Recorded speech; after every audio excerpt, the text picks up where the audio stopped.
Hello बच्चों, हम लोग आज पढ़ेंगे संबंध बोधक।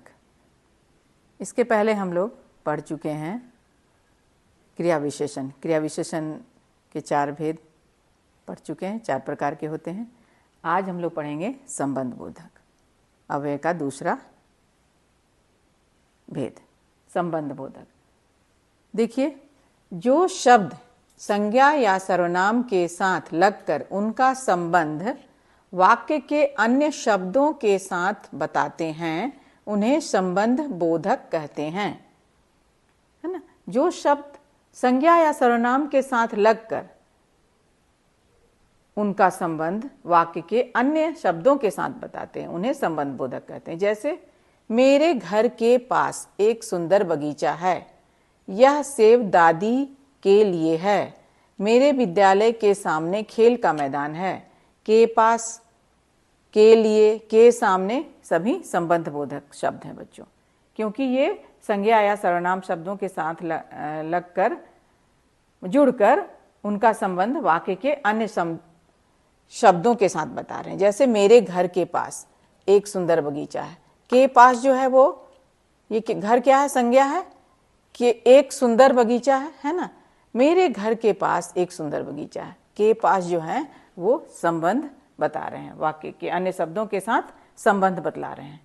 यह सेब दादी के लिए है, वो भी संबंध बतला रहे हैं बच्चों। मेरे विद्यालय के सामने खेल का मैदान है, ये भी संबंध बतला रहे हैं। तो ये सभी संबंध बोधक शब्द हैं बच्चों। कुछ संबंध बोधक शब्द और भी हैं। संबंध बोधक शब्द को हम लोग और क्या कहते हैं? संबंध बोधक शब्द को इंग्लिश में क्या कहते हैं? प्रीपोजिशन। के लिए, के नीचे, के ऊपर, के पास सभी संबंध बोधक शब्द हैं। कुछ अन्य संबंध बोधक शब्द हैं। देखिए, संबंध बोधक शब्द के बाहर, के मारे, के भीतर, की ओर, के पास, के साथ, के आगे, के विपरीत, की तरफ आदि। बच्चों, परीक्षा में प्रश्न आता है कि निम्नलिखित वाक्यों में उचित संबंध बोधक शब्दों से रिक्त स्थान भरिए। जैसे मैं मित्रों, यहाँ 2 संबंध बोधक शब्द दे दिए जाएंगे, आपको चुन करके लिखना है, रिक्त स्थान को भरना। मैं मित्रों के बिना या के साथ? मैं मित्रों के साथ होगा, है ना। तो आप ऐसे अंडरलाइन करके यहाँ ये शब्द को लिख सकते हैं, के साथ संबंध बतला रहा है। फिर गंगा कानपुर के पास से दूर,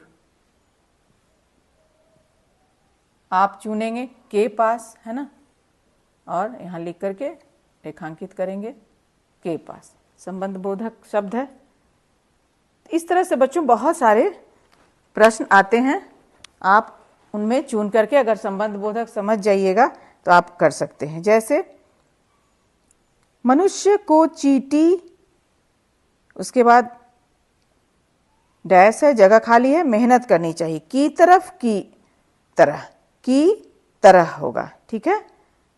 चींटी कितनी मेहनत करती है, वैसे ही अमोल घोड़े डैश है, जगह खाली है, जा रहा है। के पीछे, के समान, के पीछे होगा, के पीछे, ये संबंध बोधक शब्द है, ठीक है।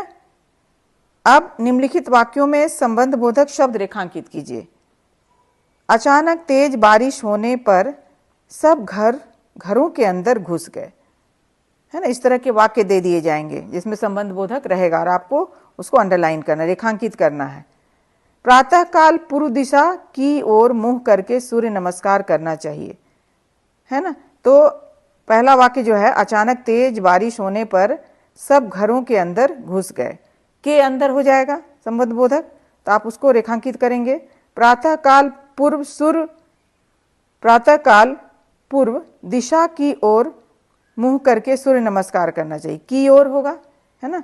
पूर्व दिशा की ओर हो जाएगा, तो की ओर को आप ये करेंगे, रेखांकित करेंगे।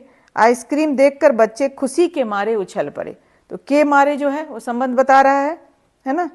तो के मारे जो में आप अंडरलाइन करेंगे, रेखांकित करेंगे। धूप के कारण यात्री पेड़ के नीचे बैठे हैं, तो आपको रेखांकित क्या करना होगा, के नीचे, क्योंकि ये संबंध बोधक शब्द है। संज्ञा या सर्वनाम के साथ लगकर वाक्य के अन्य शब्दों के साथ संबंध बताने वाले शब्दों को संबंध बोधक कहा जाता है बच्चों। तो उम्मीद है बच्चों आप लोगों को संबंध बोधक समझ में आ गया है।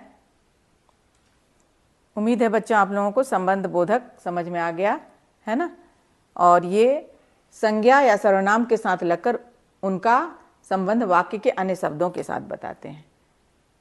बहुत सारे संबंध बोधक शब्द हैं, आप उनको याद कर लेंगे और किस तरह से रेखांकित करना है या वाक्य खाली जगह रहेंगे उनको भरना है, आप अपनी पुस्तक में भी देखिएगा बच्चों और अच्छे से अभ्यास कीजिएगा। धन्यवाद बच्चों।